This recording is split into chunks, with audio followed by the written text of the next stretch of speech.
Probablemente, si eres una persona que tiene sobrepeso u obesidad, o si simplemente alguna vez te has planteado perder una gran cantidad de grasa con el fin de mejorar tu aspecto físico y tu composición corporal, hayas llegado a probar todo tipo de estrategias o abordajes nutricionales centrados únicamente en restringir calorías y hacer que pases hambre y te muevas más. Sin embargo, hoy en día contamos con algunos estudios que parecen indicar que entre el 90 de hecho y el 95% de la gente que intenta perder peso con esta estrategia fracasa, e incluso hasta 2/3 de las personas que siguen y sostienen este tipo de dietas hipocalóricas en el tiempo terminan ganando más peso del que tenían al empezar, concluyendo que hay poca evidencia de que las dietas generen pérdida de peso sostenido en el tiempo o a largo plazo. De hecho, si estás interesado en leer todos estos estudios, te recuerdo que los dejaré en la descripción del vídeo.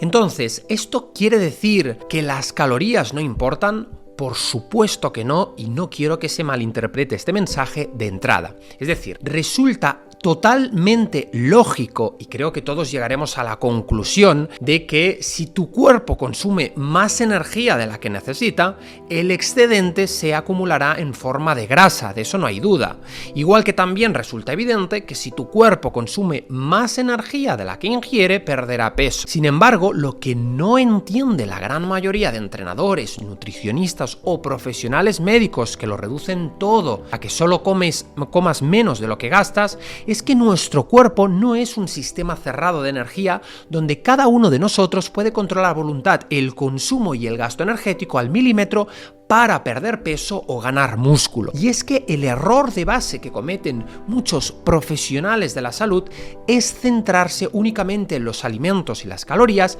y omitir qué clase de información reciben nuestras células a partir de esos alimentos, o lo que es lo mismo, una persona puede comer las mismas calorías que otra y tener un resultado totalmente distinto según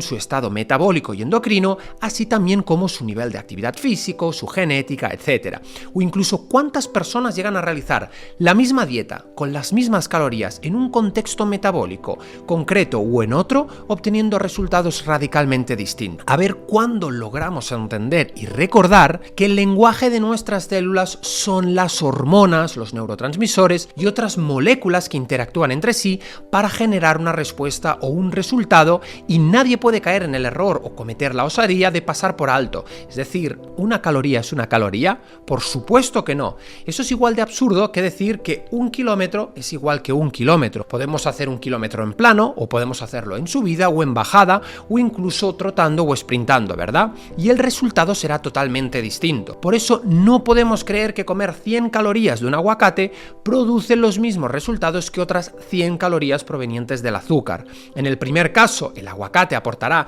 tanto energía como elementos estructurales a nivel celular sin apenas elevar la insulina, mientras que en el segundo caso, el azúcar generará un fuerte pico de glucosa y de insulina que probablemente, si no se utiliza de inmediato como energía, se acabará acumulando en forma de grasa en el tejido adiposo. Luego, por otro lado, hay factores de los que nadie parece hablar, como por ejemplo la hipertrofia o hiperplasia adipocitaria, o incluso el impacto fisiológico de los alimentos. Por eso en el vídeo de hoy hablaremos de múltiples factores que afectan a la pérdida de peso, y probablemente podrás conocer por qué te cuesta tanto perder peso aún haciendo las cosas bien. Para empezar, me gustaría empezar hablando acerca del fenómeno de hiperplasia adipocitaria, pero para ello hablemos primero de algunos conceptos básicos de fisiología. Los adipocitos son en esencia las células que conforman el tejido adiposo o el tejido graso, es decir, son las células que almacenan el exceso de energía en forma de grasa, y más concretamente en forma de triglicéridos, en lo que nosotros llamamos Michelin, ¿sí? Lo que nadie nos cuenta es que, igual que por ejemplo otro tipo de células como las células del tejido muscular, este tipo de células también cuentan con un número determinado de receptores hormonales, entre ellas por ejemplo la insulina. ¿Sí? Esto quiere decir que según varios factores, entre los cuales evidentemente se encuentra la genética, pero también la alimentación que tuvimos durante el embarazo o nuestros primeros años de vida y adolescencia, tendremos más o menos número de adipocitos, por tanto, más o menos número de receptores de insulina en este tejido. Pues bien, ¿por qué es tan importante hacer hincapié en ese detalle? Esto es importante porque si, por ejemplo, digamos que poseemos un mayor número de receptores de insulina en el tejido adiposo, tejido graso, ¿no? Lo que nosotros llamamos Michelin, que en el tejido muscular,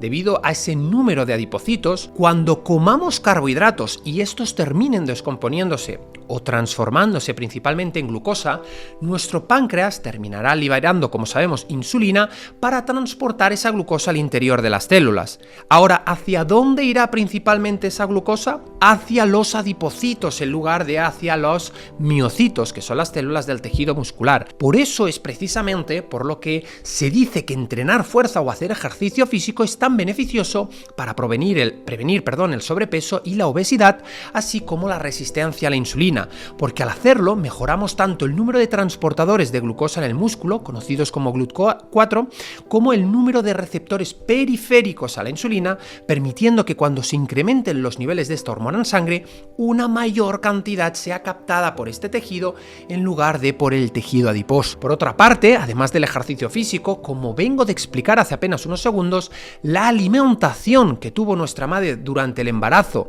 la que tuvimos nosotros durante los 3 primeros años de vida, así como nuestra alimentación de adolescentes, influencia directamente y junto con nuestra genética el número total de adipocitos. Y es que los adipocitos tienen una capacidad limitada de almacenar energía y una vez llegan a su límite máximo, debido probablemente a varios factores relacionados con el estilo de vida y la alimentación, estos se replican creando nuevos adipocitos, lo cual se conoce como hiperplasia adipocitaria. Lo curioso es que en el futuro, si por ejemplo generamos de adolescentes una gran hiperplasia adipocitaria, cuando nos pongamos con una dieta para perder grasa, probablemente al inicio cualquier estrategia nos ayuda a alcanzar un objetivo moderadamente significativo en cuanto a composición corporal. Ahora bien, cuando lleguemos a determinado punto, nos costará muchísimo perder grasa e incluso aunque hagamos todo correctamente y nos esforcemos en hacer ejercicio y mantener una alimentación saludable, veremos que nos cuesta mucho mejorar. Y es que los adipocitos podrán reducir su tamaño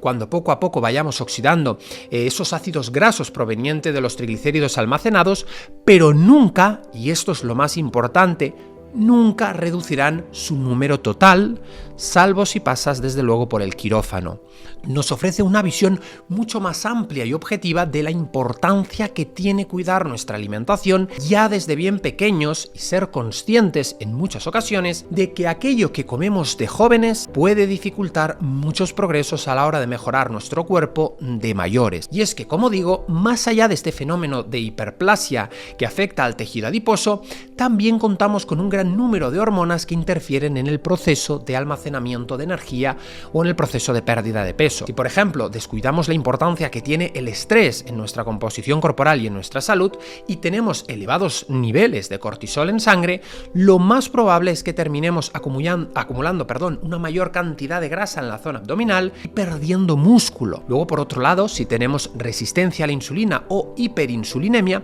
pondremos a nuestro organismo en modo almacenar energía, lo cual reducirá nuestras probabilidades de perder grasa a largo plazo. Tenemos hormonas que ejercen un efecto directo o indirecto en la pérdida de grasa, como pueden ser la testosterona en los hombres o los estrógenos en las mujeres. También las catecolaminas, las hormonas tiroideas, la hormona de crecimiento, el glucagón y un largo etcétera, que a su vez deben guardar un equilibrio óptimo mucho más allá del balance energético o de lo contrario, por mucho que nos esforcemos, no perderemos peso. Por último, más allá de todo lo que te acabo de explicar y de todo el conjunto de hormonas que afectan a nuestra composición corporal a la hora tanto de ganar músculo como a la hora de perder grasa, el propio músculo y el tipo de actividad física y su duración, así como también incluso la propia alimentación y la combinación de ciertos alimentos, jugará un papel importantísimo en nuestro resultado final en cuanto a la composición corporal se refiere. Por ello, es por lo que siempre insisto en que no debemos caer, por favor, en reduccionismos y creer que todo se basa en generar el famoso déficit calórico, porque de lo contrario no lograremos nunca los resultados que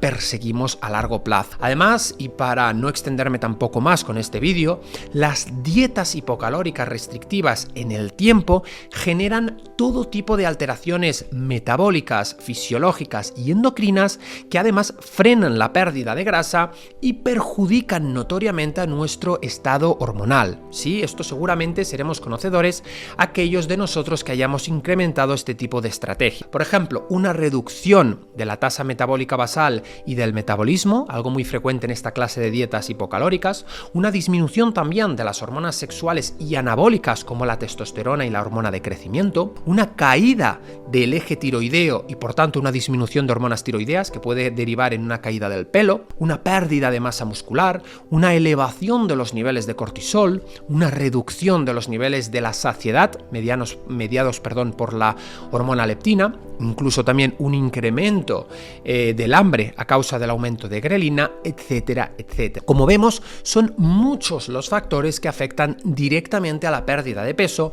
y nuevamente reducirlo todo a calorías y omitir la importancia de la fisiología nos acerca a cometer errores que nos impiden lograr resultados duraderos a largo plazo. Una vez dicho esto, damos por concluido el vídeo de hoy, no sin antes invitarte a suscribirte al canal si todavía no lo estás y a dejar un buen like si te ha gustado el contenido. Ahora sí, nos vemos como siempre en el próximo vídeo.